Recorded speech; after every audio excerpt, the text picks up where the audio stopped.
자, 안녕하십니까. 자, 이번 강의는 우리가 1단계에서 기본 강의하고 기출문제하고를 많이 풀어봤지 않습니까? 그 다음에 두 번째 단계에서 진도별 모의고사를 강의를 했습니다. 그래서 이제 그는 범위별로 딱딱 끊어가지고 우리가 강의를 했지 않습니까? 자, 이 정도 공부를 하면은 이제 민총에 대해서는 제대로 공부를 다 했다면 아마 상당한 수준에 이르렀을 것으로 보입니다. 그래서 이제 마지막 단계로 실전 모의고사처럼 여러분들은 25분씩 1회당 시험을 치르고 그 다음에 어떻게 틀렸는지 또 맞은 것은 맞은 것대로 정리를 하고 틀린 것은 왜 틀렸는지를 파악을 해보고 마지막 단계라고 보면 되겠습니다. 이제 민총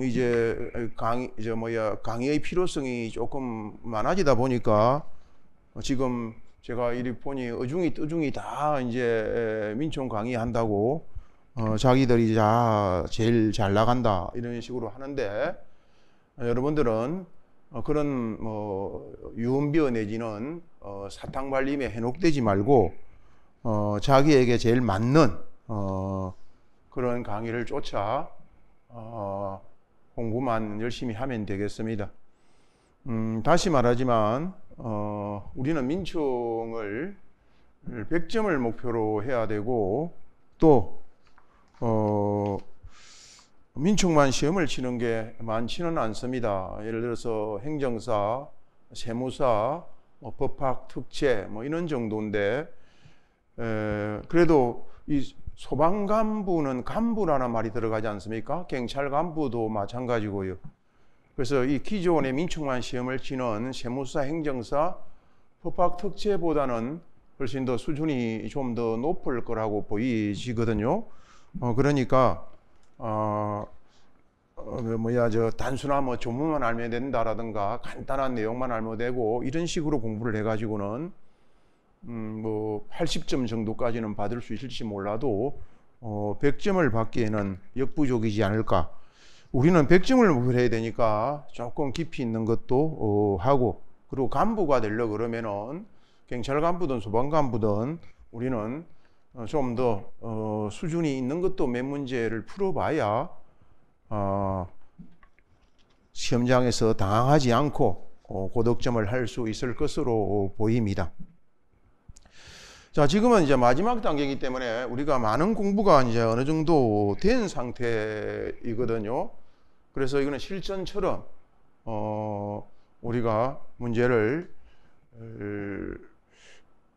한번 몇 점이 과연 내가 나오는가 그걸 테스트하는 기회로 삼아보면 좋겠습니다. 우리 기본서가 나오고 난 이후에 판례가 중요하다고 보이는 판례가 있는지 다 살펴봐도 기존에 있던 거 반복이든지 하고 별로 그렇게 판례를 꽉 내세울 만한 중요한 판례는 눈에 띄지를 않더라고요. 신의성실의 원칙과 관련돼서 우리 올해 6월인가 7월인가 나온 판례 그건 이제 시문화해서 우리 이번에 동행 모의고사 문제에 들어가 있습니다. 다른 쪽도 별로 중요하지 않아도 또 반복되었다 싶은 것도 올해 나온 판례는 시문화되어 있으니까 이 동행 모의고사 했을지만 다 읽어봐도 최신 판례 때문에 걱정을 할 필요는 전혀 없습니다. 자, 그러면은 1회 해설을 한번 해보도록 하겠습니다. 강의의 편의상 그리고 여러분에게 혼돈을 막기 위해서 책 순서별로 문제를 배열했습니다. 실전 시험도 대체적으로 이렇게 나오는 경향이 있고 물론 간혹 가다가 막 흩어져 있는 경우도 있습니다만 대체적으로는 책 순서대로 출제가 되고 있어서 또 강의의 필요상 갑자기 신이치기 했다가 소멸시효하고 이렇게 하면 여러분들이 혼란스러울 것 같아서 실제 시험에는 그렇게 나올 수도 있습니다. 우리는 강의의 편의를 위하여 순서대로 문제를 배열했다는 점, 오늘날 뭐 다툼이 있는 경우 판례해야 한다라는 거는 거의 모든 문제의 공통적입니다. 자, 간섭법도 제가 기본 강의할 적에도 말씀드린 바대로 한 문제 정도는 나올 수가 있다고 말씀을 드렸습니다. 즉 민법의 법원이 한 문제 정도 나올 수가 있다. 그래서 우리 동행 모의고사가 총 6회로 진행되는데 민법의 법원에 대한 문제도 한 4대 문제는 우리가 풀어볼 생각입니다. 자, 오늘은 그중에 간섭법에 대한 걸 물었습니다. 간섭법이라 그러면은 제가 누누이 말씀드리지만 민총의 양이 적은 장점은 있지만 또 하나 단점이라 그러면은 민총의 범위를 어느 선까지 잡을지 그런 것들이 상당히 어렵습니다. 그래서 올해 법학 특제 문제가 8월 달에 치러졌지 않습니까? 법학 특제 문제를 보니 법학 특제가 시행된 게 몇 해 안 되거든요. 근데 올해가 최고 어려웠더라고요. 우리가 그런 문제도 여기 다 제가 지문을 반영을 했는데 이번 동행 모의고사 때 그동안 민총 범위에 들어가지 않을 것 같은 지문들도 법학 특제에서마저도 출제가 되고 있어요. 예를 들어서 201조 즉 점유권에 있어서 가실취득, 폭력, 음비에 의한 점유인 경우에 가실취득권이 인정되느냐 안 되느냐 그런 것마저도 법학 특제도 민총만 시험 치지 않습니까? 지문에 등장을 했더라고요. 참 그게 어렵습니다. 어느 선까지 범위를 잡을지. 그러나 우리는 제가 기본 강의부터 누누이 말해오지만 제가 말하는 거 딱 그 범위 넘을 필요도 없고 또 그 범위를 안 넘으면은 여러분들이 불안하고요. 그 정도만 하면 될 것으로 보입니다. 간섭법도 사실 물권법적인 내용도 있지 않습니까? 여기 분모기지권 같은 것도 물권법적인 내용인데 이렇게 올해 이게 법학 특제 지문이에요. 이번이 8월 달에 쳤던. 그러니까 분모기지권 저런 것도 민총 지문에 얼마든지 나온다. 자, 먼저 간섭법은 재정법에 대해 열후적 보충적. 우리의 다수설과 통설과 판례는 간섭법을 재정법에 대하여 보충적 효력만 인정한다 그러지 않습니까? 그래서 열후적 보충적 성격을 갖는다. 맞죠? 그 다음에 이번 지문이 방금도 말씀드린 바대로 우리 법학특제 올해 시험 지문인데 개인적으로는 약간 출제자가 좀 약간 100% 이게 꼭 옳다 이렇게 말하기는 어려운 게 우리가 물권법이 시험 범위가 아니다 보니까 분묘기지권이 성립하는 3가지 유형이 있는데요. 그 첫 번째 유형이 토지 소유자의 승낙을 받아서 분묘를 설치한 경우고요. 두 번째가 자기 소유 토지에 분묘를 설치합니다. 분묘를 설치한 후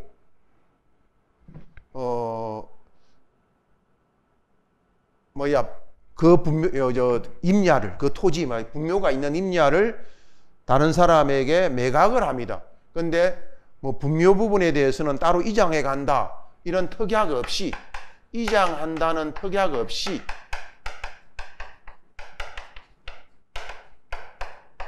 임야를 매각한 경우입니다. 이런 경우에도 분묘기지권이 성립하고요. 그 다음에 세 번째가 분묘기지권을 취득시효하는 경우입니다. 취득시효행 분묘기지권이죠.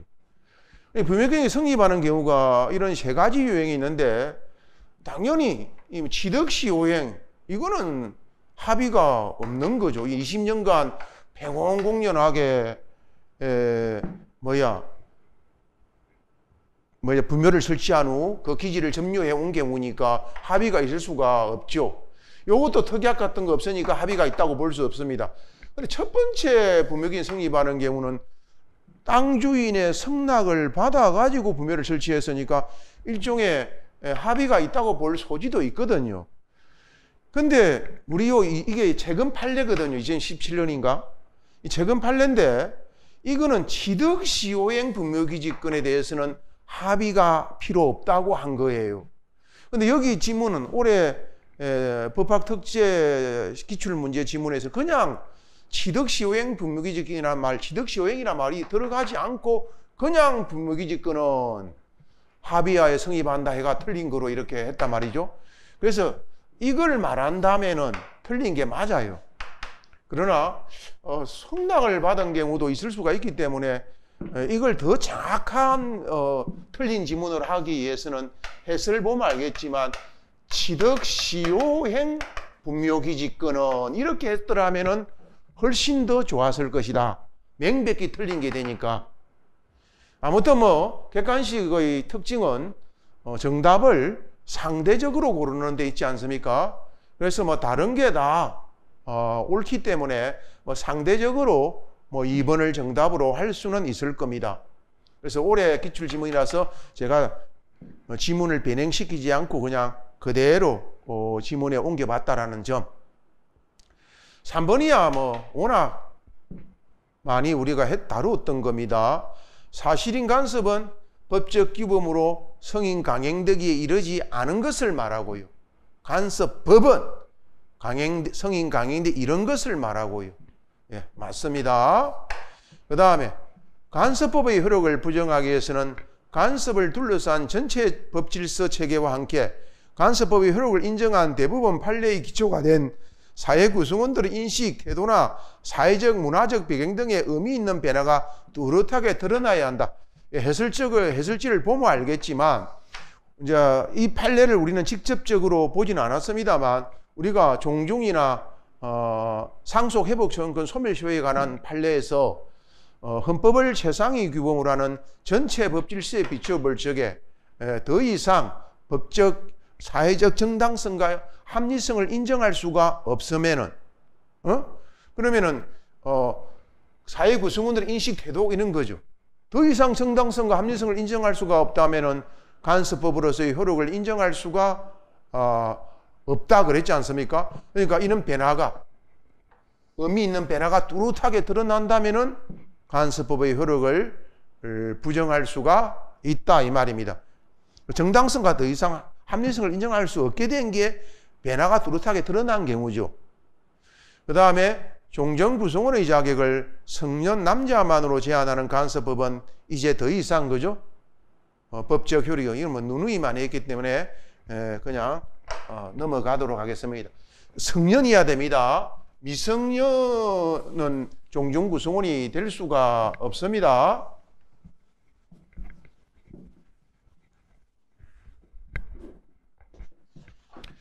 그 다음에 2번 이거는 옛날에도 있었던 판례입니다만 이 문제를 만든 이 지문은 21년도 판례를 가지고 만들어 봤습니다. 그러니까 뭐 새로운 판례는 아니에요.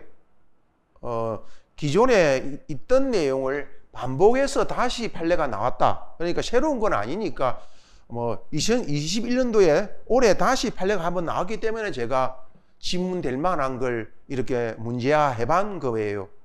기형 다 알지 않습니까? 사정 변경을 이유로 계약을 해제하거나 해지할 수 있기 위한 요건. 현저한 사정 변경, 기초가 된, 계약 성립의 기초가 된 사정이 현저하게, 기초가 된 사정이어야 됩니다.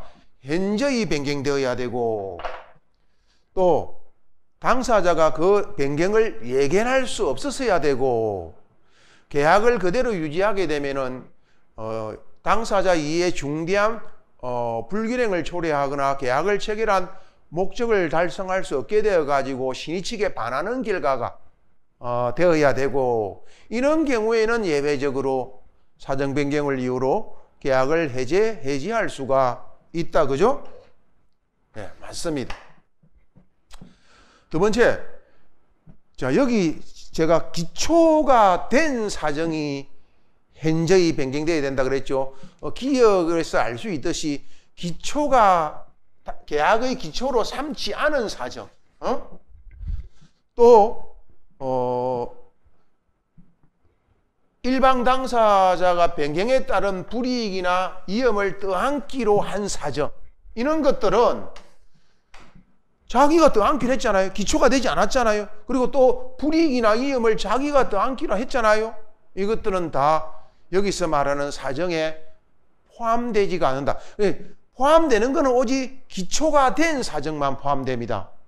기초가 되지 않은 것, 또 떠안기로 불이익이나 위험을 떠안기로 한 사정이 있는 경우에는 이런 것들은 포함되지 않는다.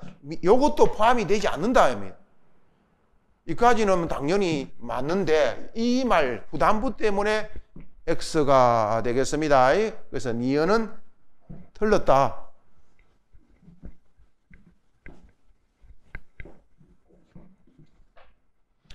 그 다음에 세 번째, 사정 변경에 대한 예견 가능성이 있었는지 없었는지는 구체적 개별적으로 판단할 것이 아니라 추상적 일반적으로 판단해야 된다. 거꾸로 되어 있습니다. 추상적 일반적으로 판단할 것이 아니라 구체적 개별적으로 판단을 해야 됩니다. 그러니까 구체적 사안마다 우리가 여러 가지를 고려해 보고 이거는 과연 예견 가능성이 있었을까 없을까 판단하는 거지, 개별적으로 판단하는 거지. 추상적 일반적으로 그냥 일률적으로 이렇게 판단해 버리면은 여러 가지 어떤 개별적 사안에서는 불합리한 결과가 생길 수도 있거든요. 그래서 거꾸로 되어 있으니까 이것도 틀렸다. 그 다음 네 번째, 경제 상황의 변동으로 당사자에게 손해가 생기더라도 합리적인 사람의 입장에서 사정 변경을, 요 말이 포인트죠. 예견할 수 있었다면, 예견이 가능했다면은 자기가 얼마든지 그것까지 예견을 해가지고 처음에 계약을 맺었어야죠. 충분히 예견 가능했는데 계약은 떡 맺어놓고 지금 와서 사정 변경을 이유로 해제하거나 해지하는 것은 오히려 상대방에게 큰 불이익을 줄 수가 있거든요. 그래서 이거는 해지할 수가 없다. 맞습니다. 그 다음에 다섯 번째, 계속적 계약에서는 계약을 체결 시와 이행 시 사이, 계속적 계약은 장기간 이렇게 계속이 되는 계약이니까 간극이 크죠. 오랜 기간이 걸린다 이 말이죠. 크기 때문에 당사들 사이에 예상할 수 없었던 사정 변경이 발생할 가능성이 당연히 높겠죠. 따라서 경제상의 변동으로 당사자에게 불이익이 발생하였다면 그 계약을 해지할 수가 있다. 사정 변경이 발생할 가능성이 높으니까 어떻습니까? 단순히 그 변동되었다. 그럼 계속적 계약은 거의 사정 변경을 이유로 해지를 할 수 있어야 됩니까? 계속적 계약이라 하더라도 가능성은 비록 높지만 계속적 계약이라는 점을 자기들은 이미 알고 있었지 않습니까? 그러니까 이런 경우에도 아까 기억에서 말하는 기초되는 사정이 현재히 변경되고요. 그죠? 그 다음에 계약 내용대로 원래 허락을 인정하게 되면은 불균형이 발생하고 이래야만 해지할 수 있는 것이지, 단순히 경제상황 변동으로 불이익이 생겼다 이것만으로 해지할 수 있는 것은 아니다. 이것만으로 해지할 수 있다고 한다면은 계속적 계약은 거의 경제상황이 변동 간극이 크기 때문에 거의 변동이 생길 거 아닙니까? 그럼 거의 해지를 인정해야 된다 말이 되니까 말이 안 되겠죠. 자, 이렇게 신의식 문제도 신의식 문제 중에 사정변경의 원칙에 대한 문제를 한번 다뤄봤습니다. 그 다음에 자연인도 세 문제, 어떨 때는 네 문제 나온 적도 있고요. 그렇습니다. 그러니까 판례가 그렇게 많지가 않기 때문에 자연인 파트는 부재자 재산관리 쪽이 좀 판례가 좀 꽤 있죠. 그거 빼고는 판례가 그렇게 많지 않아요. 몇 개 있는 판례는 다 알 거고요. 그러니까 조문을 충실하게 좀 봐둘 필요가 있습니다. 가정부부는 필요한 경우 비한정 후견인의 청구에 하여 한정 후견인의 동의를 가름하는 허가를 할 수가 있다. 조문 그대로인데 다만 여기 해설을 보면 알겠지만 필요한 경우라고 하는 게 무엇을 말하느냐. 원래 한정 후견인이 그러니까 동의를 빨리 해줘야 되는데 동의를 안 해주게 되면은 비한정 후견인에게 어떤 손해 같은 게 발생할 염려가 있어요. 그럼에도 불구하고 동의를 해주지 않는다 이 말이에요. 이럴 적에 법원에 의하여 대신 가름하는 말이야. 허가를 해줄 수 있도록 한 겁니다. 그 다음에 맞는 말이고, 두 번째, 가정법원이 비한정 후견에 대하여 성렬하게 개시 심판을 할 때는 종전의 그러니까 우리가 이게 14조 3인가 그렇죠. 1항 2항 다. 자, 뭘 할 적에는 종전의 뭐 나오면은 다 종료 심판을 한다라고 하면 됩니다. 종료 심판을 한다. 종전의 나오면은 한다.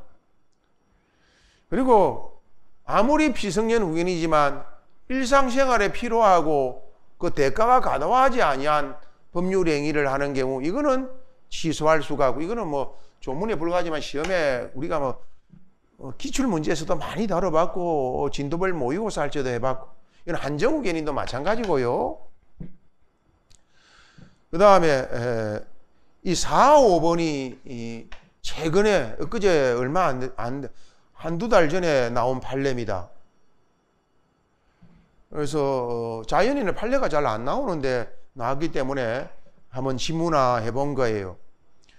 한정후견 개시를 청구한 사건에서 의사의 감정 결과 등에 비추어 성렬후견 개시의 요건을 충족하고 본인도 성렬후견 개시를 희망한다면, 그러니까 청구는 한정후견 개시를 해달라고 청구했다 이 말이야. 한정후견 개시 심판을 해주세요라고. 그런데 법원에서 성렬후견 개시 심판을 해줄 수가 있다 이 말이야. 요건만 충족된다면. 반대도 마찬가지입니다. 성렬후견 개시가 청구된 경우에도 법원이 여러 가지 의사의 감정 결과 저런 게 비추어 볼 적에 한정후견 개시 요건이 충족되어 있는 그런 경우라면은 한정후견 개시를 할 수도 있다라는 점. 그래서 가정법원은 청구에 꼭 구속되지는 않는다. 어차피 이게 그 정신질환이 있는 사람을 보호하기 위한 제도가 이 성렬후견 제도, 한정후견 제도잖아요. 그러니까 가정법원이 일종의 후견적 지위에서 재량에 따라 어느 정도 이렇게 청구에 구속당하지 않고 한정후견 개시 청구가 있더라도 성렬후견 반대도 마찬가지다.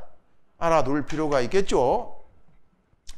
또 가정법원은 비성렬후견이나 비한정후견이 될 사람의 정신상태를 판단할 만한 다른 충분한 자료가 있다면, 우리가 이제 가사소송법에서 의사의 감정을 거치도록 되어 있기는 한데 그것이 반드시 의사의 감정에 구속되어야 된다는 의미는 아니거든요. 그렇기 때문에 다른 충분한 자료가 있다면은 의사의 감정 없이도 성렬후견 개시를 할 수 있다라고 해야 됩니다. 그러니까 정신상태를 판단할 만한 다른 충분한 자료가 있는 경우에 하나입니다. 그런 게 있다면은 의사의 감정 없이도 청구할 수가, 개시할 수가 있다. 그래서 이 같은 판례인데 가, 해가 두 가지를 판시했거든요. 올해 판례가. 그래서 최신 판례이기 때문에 이런 것도 한번 짚어보고 넘어가는 게 좋을 듯 해서 지문화 해봤습니다. 그래서 최신 판례들은 이렇게 제가 군데군데 지문으로 넣어놨으니까 여러분들은 최신 판례 걱정은 하지 않아도 됩니다. 그 다음에 뭐 타이틀은 법률행위 취소에 관한 설명이다 이런 나왔습니다만 사실은 뭐 자연인 제한 능력과 관련되는 문제, 어차피 제한 능력은 취소와 연관이 되잖아요. 그러니까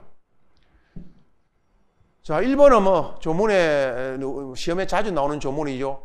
제한 능력자의 상대방이 능력자가 된 후입니다. 능력자가 된 후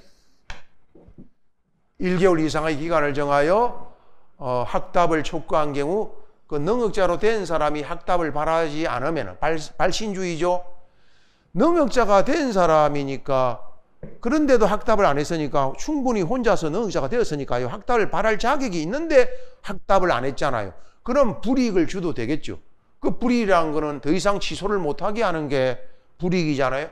추인한 것으로 본다. 맞다. 제한 능력자가 맺은 계약은 추인이 있을 때까지 상대방이 그 의사표시를 철회할 수가 있지만 상대방이 악의인 경우에는 철회할 수가 없다. 그죠? 그 다음에 제한 능력자의 법률행위가 취소된 경우 제한 능력자는 그 행위로 인하여 받은 이익이 현존하는 한도에서만 상환할 책임이 있다. 선하기를 불문하고요. 제한능력자는 언제나 그러니까 현존 이익만 반환하면 됩니다. 4번 또 나왔네. 일상생활과 관련되는 거.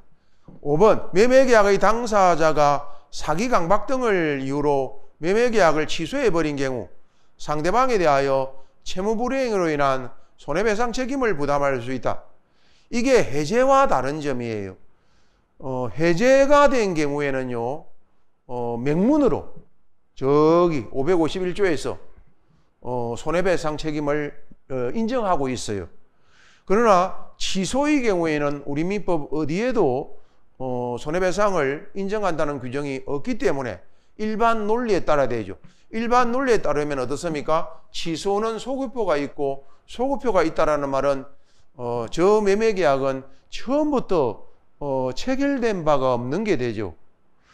그렇다면 처음부터 채무를 부담한 적도 없는 게 되죠.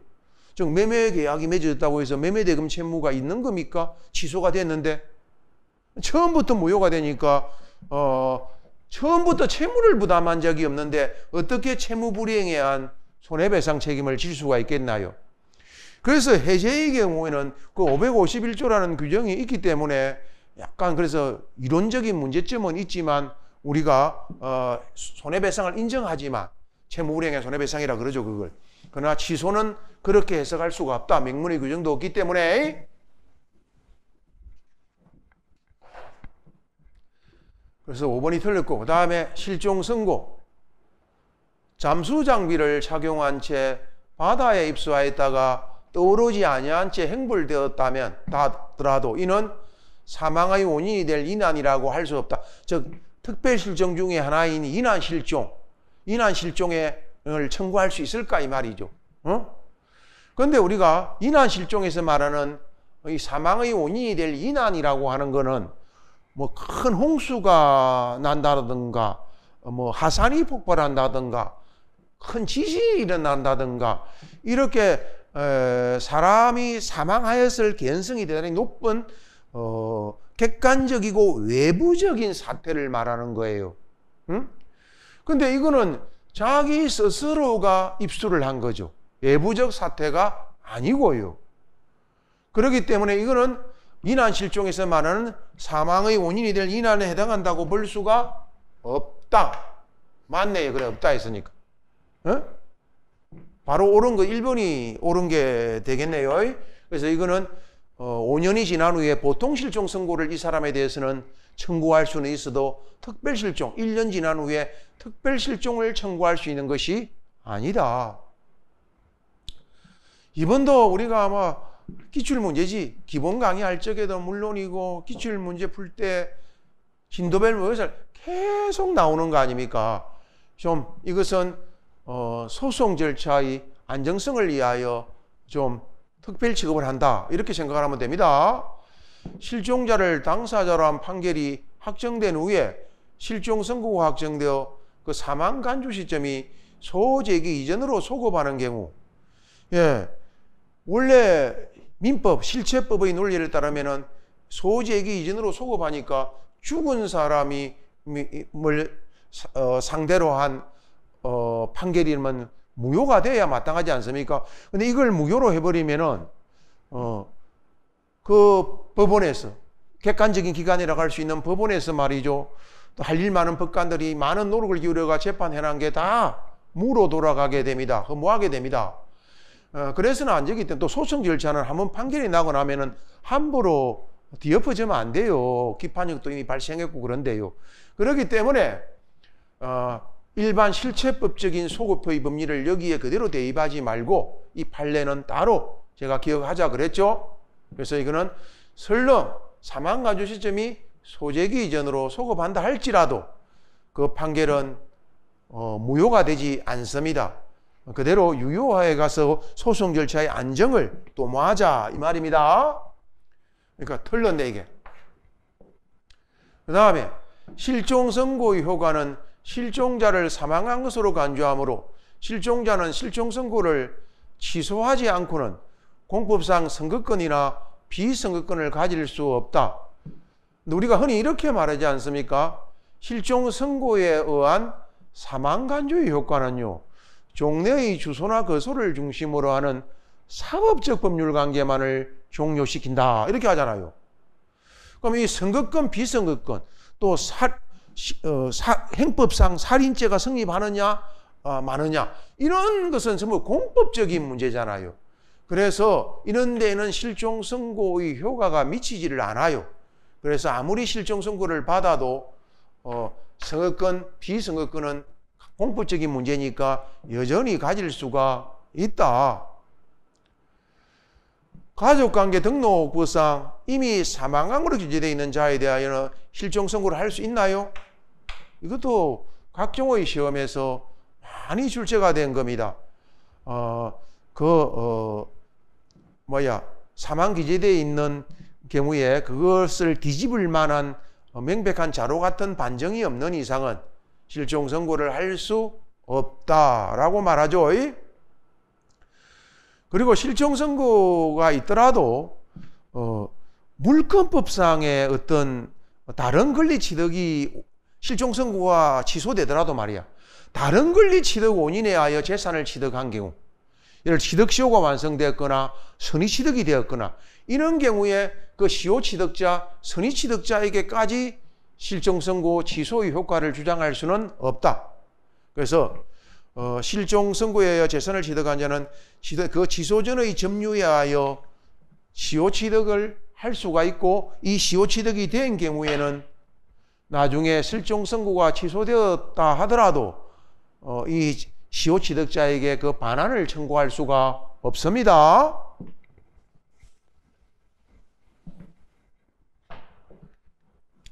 이렇게 자연인을 세 문제를 다루어봤습니다.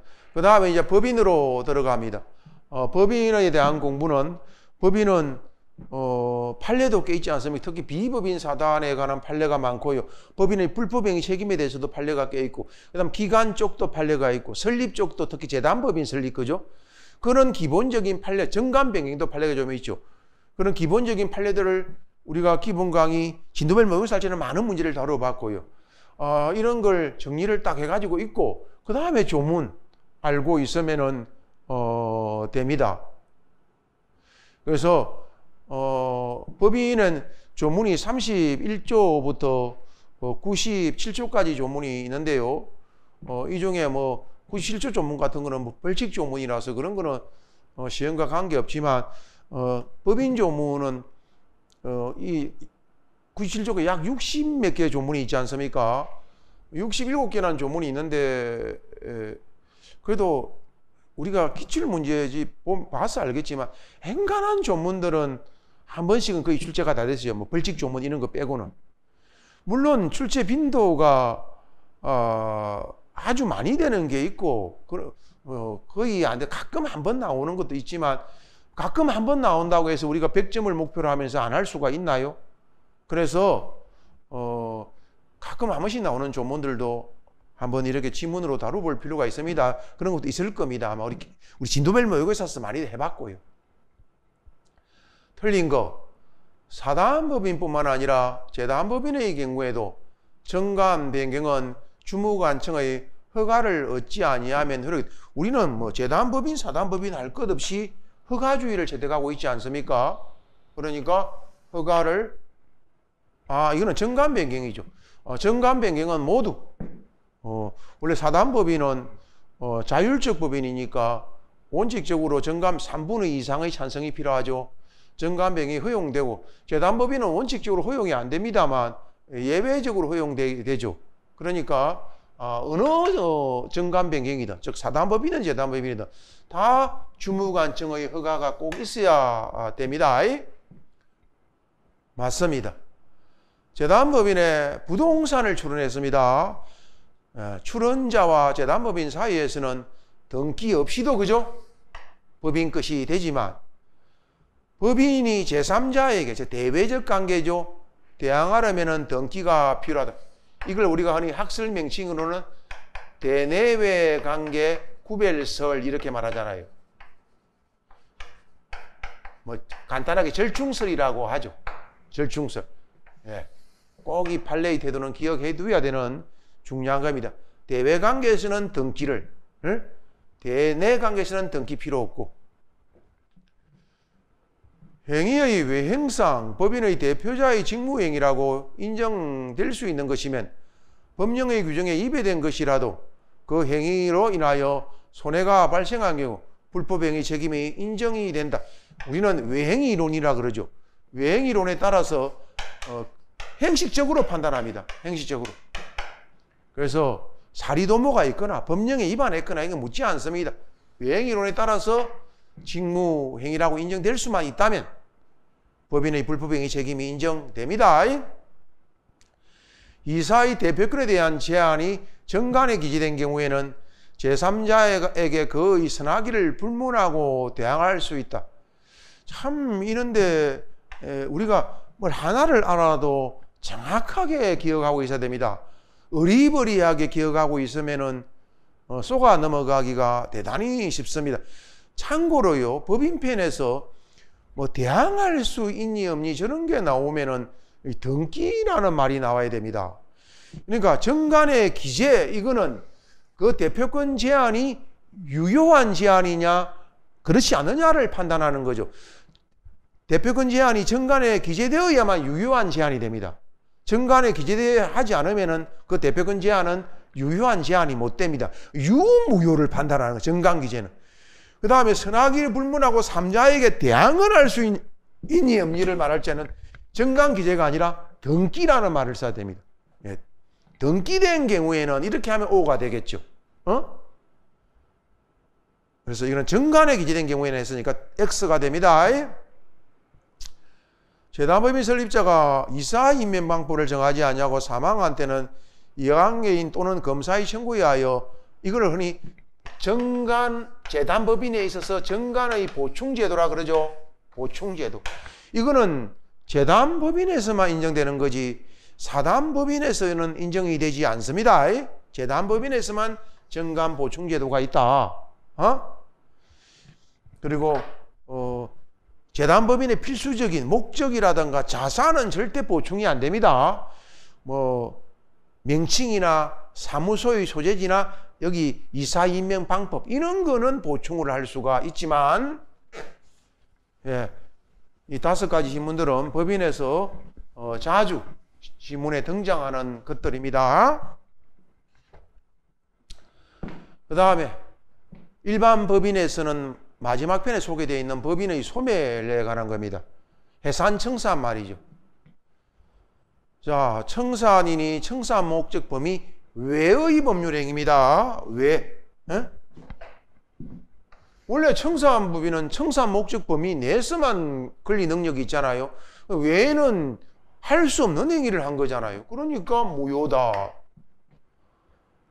이것도 2번도 조심합시다. 시험에 잘 납니다. 해산, 청산, 법원이 감독합니다. 사무감독은 주무관청이 합니다. 해설치 제가 구별해놨으니까 꼭 구별해서 기억합시다.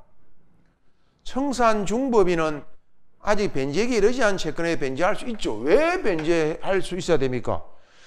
청산 단계에 있으니까 이제 나중에 변제기 도래하고 나서 변제한다가 있을 수가 없죠. 변제기 도래했을 적에 이미 청산 다 끝나버렸으면 어떡합니까?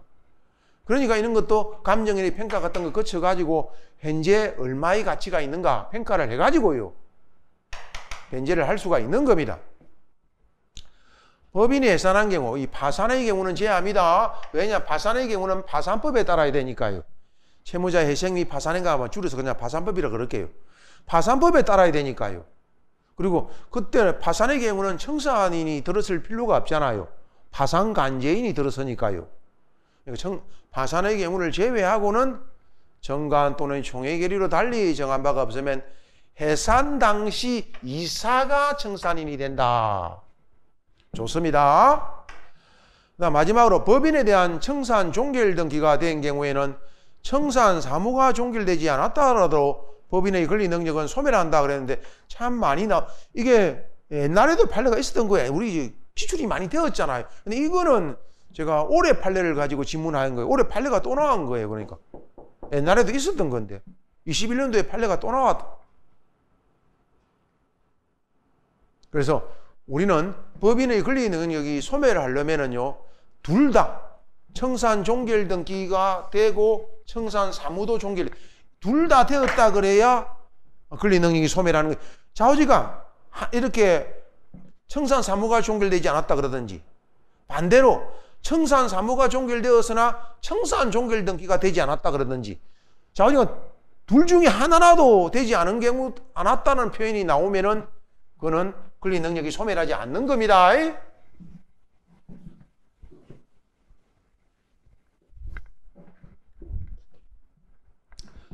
그 다음에 이제 종중에 대해서 한번 살펴봅시다.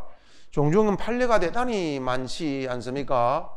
우리가 저번 진도별 모의고사 그 문제들 제일 좋은 거는 기본서를 한번 이렇게, 기본서는 계속 시험 칠 때까지 반복해야 되는 거니까요.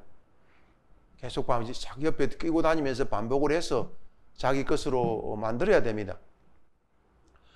공동 선조와 성가본을 같이 하는 후손은 성별구, 여자도 마찬가지다 말이. 그러니까 성년이 되면 이 말이 들어가야 됩니다. 미성년자는 종중원이 될 수가 없어요. 성년이 되면 종중원이 되므로 종중족보에 종중원으로 등재된 여성들에게 소집 통지를 하지 않고 개시된 종중총회는 무효. 당연히 이제는 여성들도 종중원이 되었지 않습니까? 그렇기 때문에 그들에게 통지하지 않고 개최가 되면 당연히 무효겠죠. 종중원들이 종중재산의 관리 또는 처분 등을 위하여 종중규약에 따른 적법한 소지권자 또는 일방 관례에 따른 소지권자인 영고항존자, 그죠? 학렬이 높고 나이가 제일 많은 사람을 말합니다. 우리 종중원 중에서 말이야. 학렬이 제일 높고, 같은 학렬이 있으면 그 중에 나이가 더 많은 사람, 그죠? 에게 필요한 종중의 임시총회의 소집을 요구하였으나 그 소집권자가 정당한 이유 없이 소집에 응하지 아니한다면 차석 또는 발기인이 소집권자를 대신하여 그 총회를 소집할 수가 있다. 그러니까 이제 이 판례를 보면 이런 말이 나오거든요. 우리가 원래 소수사원권에 의하여 임시총회를 일반 민법상 법인에서 소집할 수 있는 거는 이사가 이렇게 소집할 수 있고, 이사가 소집할 때도 감사도 소집을 할 수가 있습니다. 여기 비법인 사단에도 감사가 소집이 되지만 이렇게 소집권자가 요게 소집에 응하지 않은 경우 감사가 소집이 되지만 꼭 감사가 소집해야만 되는 것은 아닙니다. 이렇게 차석이나 발기인이 소집해도 된다. 그러니까 반드시 감사에 의한 소집에 의할 필요는 없다고 판례가 말하잖아요. 감사가 소집해도 되기는 돼요. 그러나 꼭 그럴 필요는 없다, 이런 말이죠. 진도별 모의고사 할 때도 이 판례는 우리가 시험에서 다룬 적이 있습니다. 세 번째, 우리가 이게 3번도 시험에 나왔기 때문에 어느 기출 문제인지 제가 지문화 해놨습니다만, 원래 명의신탁이라 그러면은 물권법적 논리입니다만, 물권법에 나오는 겁니다만, 이 종중도 또 관계가 되거든요. 우리 부동산 실명법이 명의신탁을 원칙적으로 금지를 하면서도 이 종중재산은 그에 대한 예외로서 명의신탁이 허용되고 있어요. 그런데 이거는 오랜 간섭법적으로 종중의 재산이 쭉 종중 대표자 내지는 종중의 어떤 나이 많은 사람이라는 학력이 높은 사람, 이런 사람 명의로 명의신탁이 돼 있었던 경우가 옛날부터 오랫동안 지속되어 왔던 거예요. 그 오랜 전통인데 그걸 일순간에 이 법을 만들어 가지고 깨뜨려 버리면은 안 되기 때문에 예외적으로 종중재산에 대해서는 명의신탁을 인정해 준 것이거든요. 그렇다면은 이 예외적으로 명의신탁이 인정되는 것은 오직 고유한 의미의 종중이라야 됩니다. 고유한 의미의 종중이 아닌 종중 유사한 단체에 대해서는 명의신탁을 허용해서는 안 된다는 거거든요. 근데 여기서 지문이 종중 유사의 비법인 사단도 포함된다. 이렇게 했으니까 이게 바로 틀린 게 되겠습니다. 종종 소유의 재산은 종종원의 총유에 속하므로 그 관리및 처분에 관하여 먼저 종중규약에 정하는 바가 있으면 이에 따라야 하고 그에 관한 종중규약이 없으면 종유총의 계리에 의하여 하고 비록 종중대표자에 의한 종주재산의 처분이라 하더라도 그러한 계리 절차를 거치지 않았다면 할 수 없는 처분행위를 한 거니까 무효가 된다. 종중은 종종원의 신분이나 지적 자격을 박탈시킬 수가 없고요. 또 종중은 탈퇴도 할 수 없고 분열도 인정 안 됩니다. 종중은 분열도 인정 안 되고요. 그 다음 이제 물건에 관한 문제도 꼭 한 문제는 출제가 최소한 될 겁니다.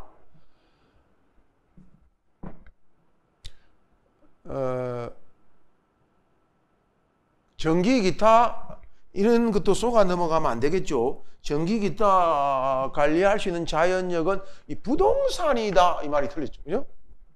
전기 기타 관리할 수 있는 자연력은 우리는 부동산을 빼고는 전부 동산이거든요. 미법상. 부동산은 유일하게 두 가지밖에 없잖아요. 토지와 토지의 정착물. 물론 토지의 정착물 속에는 이제 건물, 뭐 일정한 수목, 농작물, 미분리 가실 이런 것들이 있습니다만 좌우지간 전기 기타 관리할 수 있는 자연은 그 부동산에 포함되지 않잖아요. 그러니까 동산이다라고 해야 맞는 말이 되겠죠. 두 번째, 이 주물종물 관계는요, 물건 상호 간의 관계만 적용되는 것이 아니고 권리 상호 간에도 적용이 된다라고 해야 되죠. 적용되지 않는 데서는 역시 틀린. 근데 주된 권리, 종된 권리. 그죠? 좀 이따가 계속 이거는 앞으로 지문에 나올 거니까 그때 가서 또 설명을 하도록 하겠습니다. 두 개의 물건 중 하나가 다른 물건의 상용에 공하여진 경우에 그 물건의 소유자가 다르면 양자 간의 주물종물의 관계가 성립하면 우리가 주물종물 관계가 되려면 소유자가 동일해야 되니까 이렇게 소유자가 다르면 주물종물 관계는 성립하지 않습니다. 맞습니다. 이것도 뭐 물권법적인 좀 범위에 포함되는지 논란이 될 수가 있습니다만 근데 이거는 민촉 문제로 그동안에 저당권의 효력은 주물종물에 미친다. 특별한 사정이 없으면 부하물 종물에 미친다. 이거는 공장 저당권이다 일반 저당권이다 마찬가지예요. 기존 기출문제들에도 많이 출제됐고 우리도 기출문제집 이런 데서 많이 다루어 봤기 때문에 이게 올해 법학 특제 문제입니다. 이 열 지문이. 그렇지만 뭐 일반 저당권이나 공장 저당권이나 부합물과 종물에도 저당권의 효력이 당연히 미친다. 성숙한 농작물은 이 말이 중요하죠. 이 맹인방법을 갖춘 이 여부를 불문하고 언제나 경작자 것이 된다.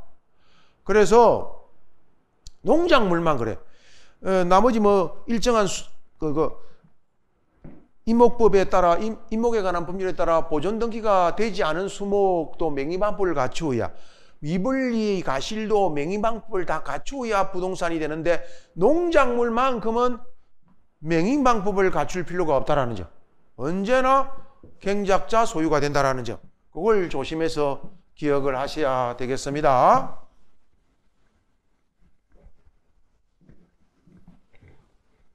그래서 옳은 것은 디귿이열 미음이 되겠네요. 아니지. 맞네. 디귿이열 미음이 옳은 거고 기역니은은 틀린 거고 그 다음에 이제 법률행위 목적 성소를 시켜주면 소송물의 일부를 양도하겠다는 당사자와 소송의 당사자와 변호사 아닌 이 말이 중요하죠. 변호사 아닌 자 사이 약정은 우리 변호사법에 의하면 변호사만이 소송 대리를 할 수가 있거든요. 그러니까 아닌 자와의 약정은 강행법규인 변호사법 위반으로서 103조 위반이 돼서 당연히 무효가 된다. 2번도 옛날부터 있던 판례입니다. 그래서 옛날부터 시험에 많이 나왔죠. 근데 21년도 판례가 한 번 더 나왔기 때문에 지문을 넣어놓은 겁니다. 한 두세 달 전에 또 중개, 그리고 요즘에 부동산 중개사들이 막 지금 시위하고 그러지 않습니까? 중개 수수료 문제 때문에. 에? 그래서 시사적인 면도 있기 때문에 요 지문은 출제될 소지가 있습니다. 법령에서 정한 공인중개사법과 같은 경우 법령에 정한 한도를 초과하는 부동산 중개 보수 약정은 약정 자체가 무효가 된다 그랬는데 틀렸습니다. 그러니까 법에서 정하고 있는 수수료를 초과하는 부분만 무효가 되는 거지, 약정 자체가 무효면은 중개사가 한 푼도 중개료를 못 받는다는 말이 되잖아요. 그런 것은 아니거든요. 그래서 약정 자체가 무효가 되는 것은 아니다. 그 다음에 이 농지법상 농지취득 자격증명, 이거는 과연 이 사람이 농지를 취득할 수 있는 자격이 있느냐 없느냐를 증명하는 것으로서 그 농지 이전 등기를 신청할 적에 첨부를 해야 될 서면 중에 하나예요. 농지 매매라는 법률 행위의 효력 발생 요건이 아니라 이전 등기를 할 적에 신청해야 될 서류, 구비해야 될 서류 중에 하나인 것이, 즉 농지 취득 자격이 있다는 것을 증명하는 서면에 불과한 것이지 매매라고 하는 법률 행위의 효력 발생 요건인 것은 아니다. 그 다음에 세무사법 위반하여 세무사와 세무사 자격이 없는 사람, 자격이 없다 그러면은 역시 다, 그리고 자격이 있는 사람만 일정한 업무를 수행하도록 한 경우에 자격 없는 사람이 개입되는 것은 일종의 명의를 빌려주는 꼴이 돼버리잖아요. 강행법규 위반이 됩니다. 다 무효가 된다. 5번은 우리 기본서에서는 법인편에 이거 소개가 되어 있습니다. 이 판례가. 그리고 정관변경 쪽에, 재단법인 정관변경 쪽에 공익법인의 설립 운영에 관한 법률에 위반하여 주무관청의 허가를 받지 않고 기본재산, 허가 없이 기본재산을 처분하면은 채권계약으로도 물권계약다 무효다는 판례 알고 있잖아요. 효력이 없다. 그 다음에 이중매매도 우리가 항상 관심을 103조 위반에 의한 유행으로 관심을 가지고 봐야 될 내용이지 않습니까? 이것은 문제에서 배임행위의 적극가담이라는 말이 이미 딱 나와 있네요. 그러면 이 이중매매는, 즉 두 번째 매매는 말이야, 무효다라는 사실을 알 수가 있네요. 그래서 갑이 매도인이고 을이 1매수인이고 병이 제2매수인이 되겠죠. 그러면은 매도인과 2매수인 사이의 매매가 적극가담이라고 되어 있으니까 이미 적극가담이니까 무효다. 맞죠? 그 다음 1매수인은 2매수인에게 이전 등기를 청구할 수 없다. 왜? 1매수인과 2매수인 간에는 직접적인 아무런 법률 관계가 없잖아요. 즉 매매계약을 체결한 바도 없고 두 사람 사이에서는, 그죠? 이전 등기를 청구할 수가 없다. 맞네요. 1매수인은 매도인을 대의하여 2매수인에게 말소를 청구할 수는 있다. 예, 대의는 3번과 5번. 자, 이중매매 문제 나오면은 채권자 취소권은 행사할 수가 없다. 대의는 채권자 대의권은 행사할 수가 있다. 항상 대의와 채권자 대의권과 채권자 취소권은 이렇게 대의는 가능, 채권자 취소는 불가능. 시험에 아주 잘 나옵니다. 이 매수인으로부터 부동산을 전득한 정의 선의이면 소유권을 취득하나요? 근데 우리가 103조 위반으로 무효가 되는 것은 상대적 무효가 아니라 절대적 무효입니다. 즉 선의의 삼자도 보호되지가 않는다 이 말이죠. 그러니까 아무리 정의 삼자가 그러니까 선의라 하더라도 소유권을 취득할 수가 없다.